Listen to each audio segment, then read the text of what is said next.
I walked out of the conference room. I was defeated. My head was down. And in that moment, I realized, after walking out of that room, presenting this same project over 10 different times, trying to drive employee change based off of employee voice, that I knew I was not able to drive change anymore. And I was in a very high position in this company. And that is when I knew I was going to leave the company. It didn't matter what amount of money they were going to come back and try to pay me. It wasn't going to be enough for me to stay in that company and not be able to make change and drive change, and also see that the employee voice and the employees did not matter in that situation. And I want to talk more about this story and also talk about why employees are leaving your company and your organization, and what you can do as a leader to change that, to shift it, and to really look at it from a culture standpoint. I'm Emily, and I'm here to help leaders grow, transform, and expand in all different kinds of ways. Welcome to the channel. I'm so happy to have you here.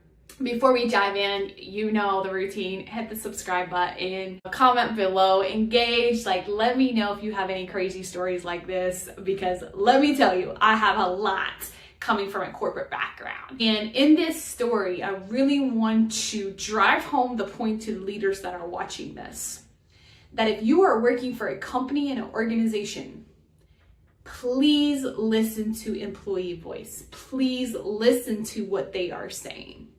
Because once the employees see that they are not being heard or seen or respected, they are going to start looking elsewhere. And it's not going to matter. It's not going to matter what you try to put in and what you try to sugarcoat things. It's not going to matter. You've already lost them. You've lost their trust. You've lost their respect.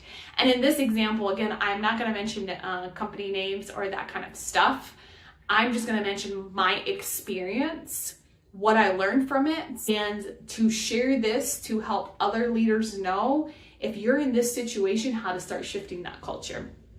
And so coming from someone from, working my way up in my career and working very, very hard, the automotive culture, I think there's only 25% female, and 3% of those are in leadership positions, which is, I was in a leadership position. So I always felt I had to work 150% more than the rest of the world did, just to be heard and just to be seen, and especially when it came to projects.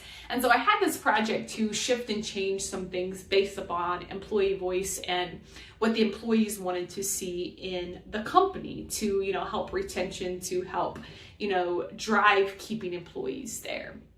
And it wasn't this time of where turnover was super, super high. And the ask wasn't going to cost a whole lot of money. It was some policy changes, some pretty easy policy changes that could be made. And so I put a proposal together, presented the proposal to multiple different people. And the same response was, well, we've always done it this way. We can't do it like any other way. There's no way that we can change this policy. The policy change wasn't going to hurt anyone. That's the thing. It wasn't going to risk safety. It wasn't going to risk quality. It wasn't going to risk, the customers that were buying the products. It was only going to change the way the employees started to feel, right? It was an employee benefit. And we're not going to go into details here, but that's what blew my mind. As a leader, I was driving for this change, and it was so hard for me to understand. It was a hard reality, but at the same time, a good lesson for me to learn that, one, I cannot work with a company that is not open to change.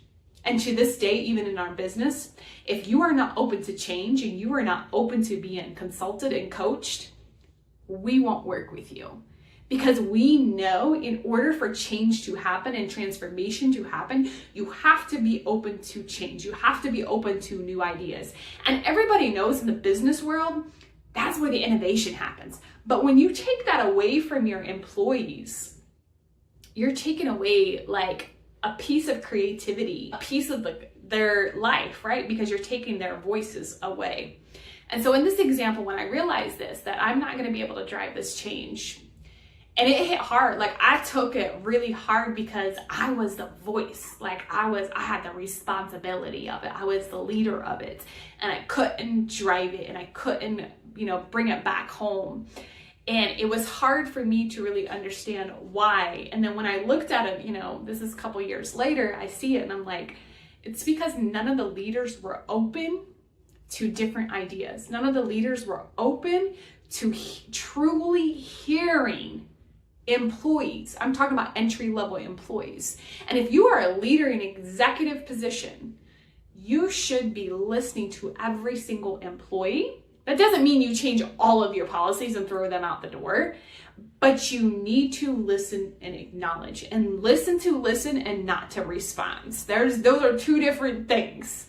But really listen to your employees, hear what they are saying, and then see, how can we shift? What needs to change? Are we being closed-minded? What policies are supporting? What policies are not supporting?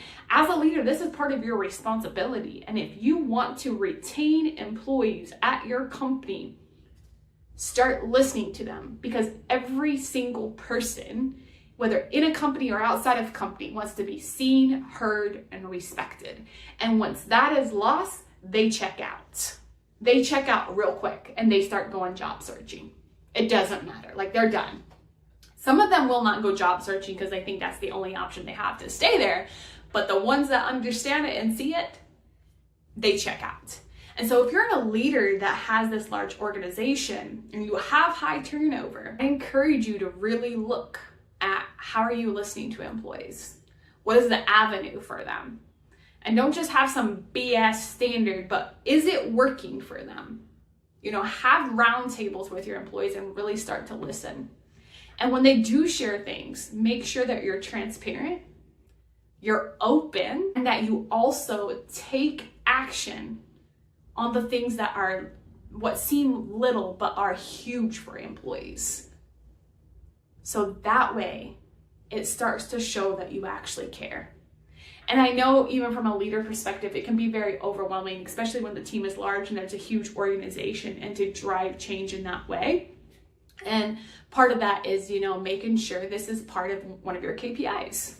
You have roundtables I've led many roundtables and been part of many roundtables, and also had the action items and the follow-up items. And the amount of feedback that I got as a leader for just to come back and say, hey, we heard your voice, this is what it was. Unfortunately, in this time, we can't do anything about it, but we do want you to know that we hear you. And that, this is a plan moving forward. It may not be a result that they want tomorrow, but in the future, then they know what's going on. And that's part of this. The other part of it is communication. How are you communicating to your employees? How are you letting them know that they are heard, seen, and respected? And when you do have these, and this is part of leadership skills, is also making sure that you know how to communicate effectively. And that you can listen, not just automatic response. And that you have an open mind. And this is another thing that we do in transformative leadership, is we teach leaders these skills so they can lead more effectively. How to listen, how to communicate, how to know yourself and see yourself so you can see your employees. And it translates outside of work. Like, you start doing it with your family, you start doing it with your friends. You start showing up very differently, because at the root of all of it, we want to be seen, heard, and respected. And when we don't have a culture like that, we start to check out. So if you want to change your attrition, you want to change the way you are retaining employees, start there and look at your culture. And if you have a leadership team that is not all on the same page and you all are all over the same place, it starts at the top. It doesn't start at the bottom, it starts at the top. Because when the leaders can come together and operate in the same space and operate the same way as far as seeing, hearing, and respecting employees, and making sure that the employees also know that they're driving for the change, that they're on the same page. And please stop putting yourself on a pedestal as a leader. I have been in multiple leadership positions, and the biggest thing I have learned whenever I took myself off as a pedestal, things shifted. Because I'm no better than anyone else. I'm just a leader. And whenever you do that as a leader and put yourself on a pedestal, you're putting your team below you. And that's not how it works. That's a hard reality, but that's not how it works. Same way with parenting. If you think you know it all as a parent, you're in for a shocker. You're in for a surprise, because that's also not how it works. There's a fine line between putting yourself on a pedestal and another fine line of allowing disrespect. I am not, like, that's a whole other conversation for another day. But it's very important for you to realize as a leader to take yourself off the pedestal. You are human, just like the people that you are leading.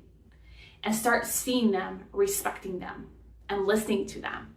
And start changing the culture. And as an executive, you have the ability to drive this. And if you don't have the ability to drive it, and you're the only one that's driving it, and you can't get other people off board, maybe it's your time to exit the company. But let's be clear, like, there are companies out there that still have that old mentality of this is how we've always done it. We're not going to change. And when that is deeply rooted, it takes a lot of work to get rid of those roots and to start planting in new ideas. And it takes some unbiased opinions, and that's where, like, a lot of times transformative leadership will come in, and we will be that unbiased opinion. I don't have a problem, for those that have worked with me know that I do not have a problem calling out a leader in a loving way and telling them you are acting close-minded. And right now your opportunity for growth is to open and be open to new ideas. Because guess what? The world is ever changing. And if the business is not changing in a good way, you're going to stay stagnant, and you're going to continue to have attrition issues. You're going to continue to have employee issues. And at the root of all your employee issues, there's a leadership issue. It's probably not what you want to hear, but it's the truth. And if you can, as a leader, grow your skill set, that funnels down to your team. And so if you're watching this wondering, how can I get my team on board, or how can I change the culture of it? It starts with you as a leader. And part of that is you using your voice to drive change. It's not a popular thing. And it can be very challenging to use your voice to go against everything that everyone else is doing in the company and say, hey, we have a problem we need to address. That's a strong stand. And sometimes you get to stand by yourself as a leader to drive the change that you know needs to be made for your team and for the business in whole. And that's not always a popular thing.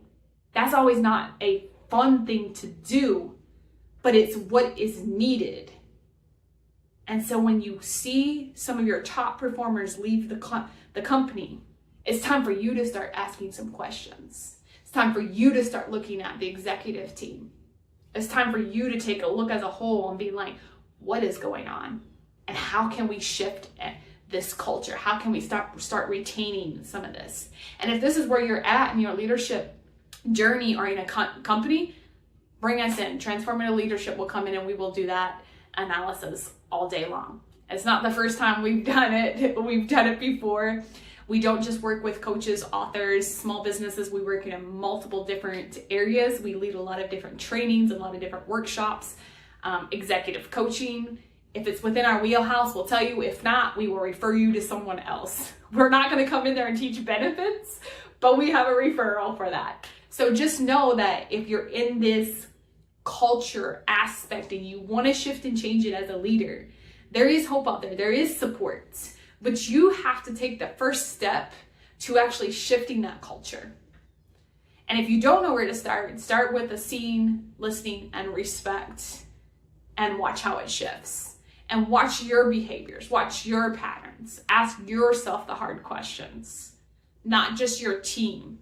Your team's not the only one that gets to be held responsible and accountable, but you also get to be held responsible and accountable for the results and for the attrition and for the culture, because you are in an executive position. So part of that responsibility is taking responsibility. So if you've been watching a lot of my videos, you know that I always leave you with some life work. And today, your life work for this is to look at your team and ask, just for you and your direct reports, ask yourself, how am I listening, seeing them, and respecting them from my perspective? And then ask a few of your team for some feedback. Like, what are some things that I could do better as a leader? And really understand how they operate, how they want to be seen, how they want to be heard, and what respect is for them. This is a game changer. When you do this as a leader and they share those things and they start seeing that you're taking action to listen and to hear them and to see them and respect them, they're going to show up in a complete different way. So do this life work. Let me know how it goes. Drop it in the comments. Send me a message.